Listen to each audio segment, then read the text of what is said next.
Customise ওয়ার্কগুলো নেব না ভেবেও মাঝে মধ্যে টেস্টিংয়ের জন্য নিয়েই ফেলি। তো হ্যালো এভরিওয়ান, আসসালামু আলাইকুম সবাইকে। সবার কী অবস্থা? এটা আমার 23 ডিসেম্বরের 17 নং ইভেন্ট ছিল, যেটা ছিল বাকেরগঞ্জে। তো আমার এই ভিডিওতে আপনারা একটু বেশি আমার হাতের ছবিটা দেখবেন, কারণ আমি আমার হাতের অনেকগুলো ক্লিপ নিয়েছি। এত সুন্দর রঙের ক্লিপ যদি না নিই তাহলে কেমনে হয় বলেন তো। তারপরে আমরা বাকেরগঞ্জ ঢুকে আমি আর ভাইয়া দ্রুত নাস্তাটা সেরে ফেলি, কজ আমি মনে করি আসলে মানুষের বাসায় যাওয়ার আগে অল্প হলেও কিছু খেয়ে ঢোকা উচিত, এটাই ভদ্রতা। যার জন্য আমি আর ভাইয়া ভালোভাবে নাস্তা করে দেন আপুদের বাসার কাছাকাছি চলে যাই।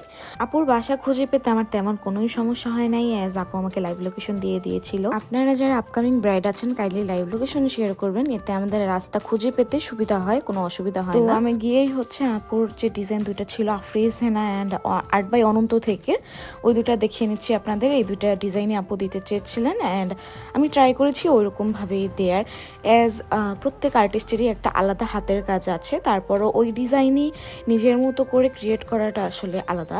হয়তোবা দেখতে অনেকেরটাই সেম লাগতে পারে না, বাট ডিজাইন কিন্তু সেমই, যেহেতু হাতের প্যাটার্ন সবারই মোটামুটি একটা আলাদা হয়। তো আমি ট্রাই করেছি আসলে সেম ডিজাইনই রাখা, কিছু কিছু জিনিস বাদ দিয়েছি যেটা আমার ভালো লাগেনি। তো এই ছিল আপুর তালুর সাইডের ডিজাইনটা, সবাই অবশ্যই জানাবেন কেমন হয়েছে। পুরোটাই কাস্টমাইজ ছিল। দেন আমি আফরিজ আপুর এই ডিজাইনটা করতেছিলাম, এটা কিন্তু বেশ ইন্ট্রিকেট ছিল।